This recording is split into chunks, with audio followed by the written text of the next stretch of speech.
All right, fellas, in this video, I'm gonna tell you my 10 MMA betting principles that have allowed me to profit from MMA every single year. That's how I make my money. For the majority of my money, I make it through betting on MMA. And I'm gonna tell you exactly how I did it. By abiding by 10 betting principles. Now, I did send this out via text format to anybody who wanted it on my X account, but this is for all you fuckers who are too lazy to read. I'm doing it in video format, right? I'm not gonna go in depth on every single principle. I'm gonna do that through some other content in the future. But for now, I'm just gonna lay out the principles for you. Hopefully they'll help you make more money betting on MMA, because there's many, many mistakes that people make betting on MMA.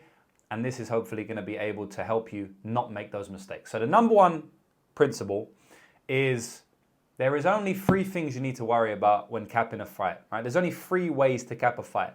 The first way is stylistically, the second way is statistically, and the last way is intangible, right? So stylistics, and don't worry about the writing. I don't make my money through writing. I make my money through betting on MMA, so it's not the best, right? Stylistics, stats, and intangibles, right? Intang.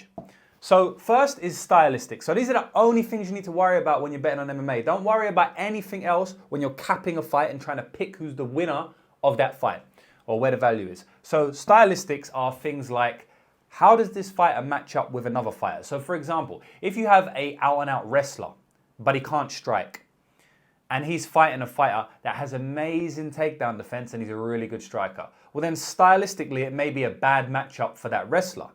But if that wrestler was going against somebody who also was a great striker but had bad takedown defense, they could never stop a takedown, well then that may be a good stylistic matchup, right? Now this is a very binary way of looking at it. Obviously it's not always going to be that simple. Sometimes people are well-rounded. But looking at the stylistics is very important, because if a fighter is a much better fighter than another fighter, but stylistically they're a bad matchup for them, they can still win. So we go back to Miguel Baeza, right? This fella, I don't even know if he's still in the UFC, but he once fought a fighter called Chaos Williams. Now, Miguel Baeza is a better fighter than Chaos Williams.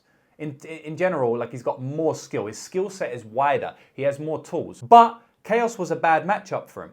And that's because Chaos has elite durability, a great chin, and crazy power. So no matter how many times they fight, Miguel Baeza is going to be in danger every single moment of that fight, even though he's the better skill. Even though he has the better skill set, because stylistically it's just a bad matchup for him.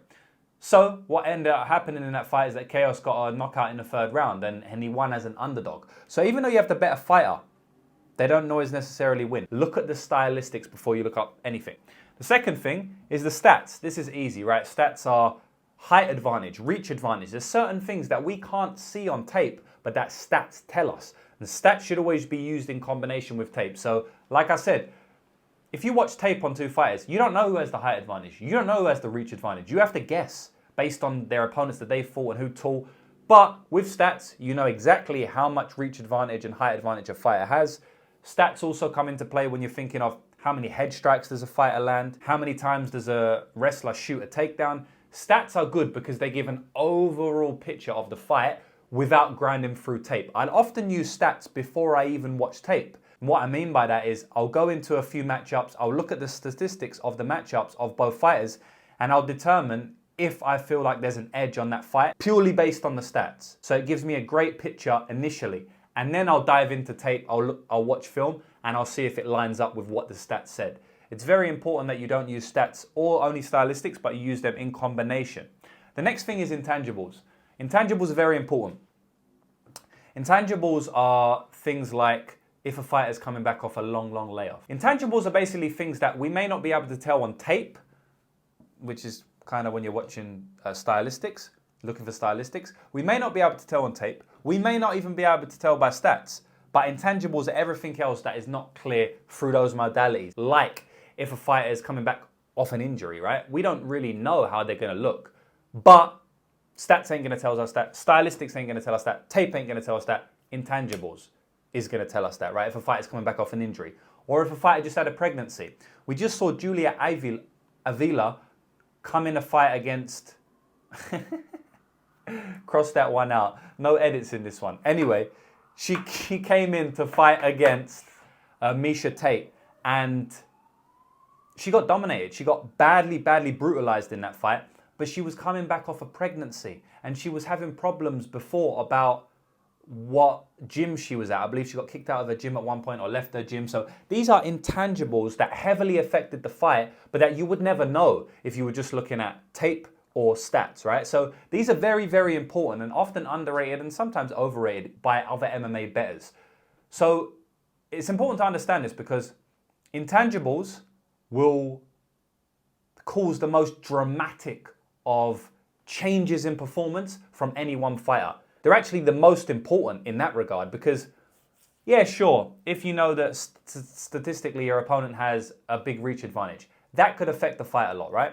If you know stylistically that the fighter's got a good stylistic matchup, that's going to affect the fight, right? But intangibles can cause for some dramatic performances. So we go back to the Julia Avila Miesha Tate one. Statistically and stylistically, yeah, okay, you can say stylistically it was a bad matchup, but the intangible is really what caused her to be completely dominated, in my opinion. Same thing with Robbie Lawler versus Nick Diaz too. Nick Diaz, the intangibles were fucked on the Nick Diaz side, right? Stylistically, it ain't a bad matchup for him. Statistically, it's a decent matchup for him. I mean, he already beat him before, right? Statistics say he's probably going to beat him again. But the intangibles, Nick Diaz was out partying. He came in terrible shape, very overweight, changed the weight class. Mindset didn't seem to be there. The intangibles were heavily against the favor of Nick Diaz, and he got smashed in that fight, right? He got finished. We'll never really see a Diaz brother get finished. So, yeah, these are the only three things you need to look at when you're capping a fight. Everything else is basically just noise. Or it's not even that. Everything else comes under these three things. So you don't have to overcomplicate yourself. Just look at each three thing individually and make a prediction on who's going to win the fight.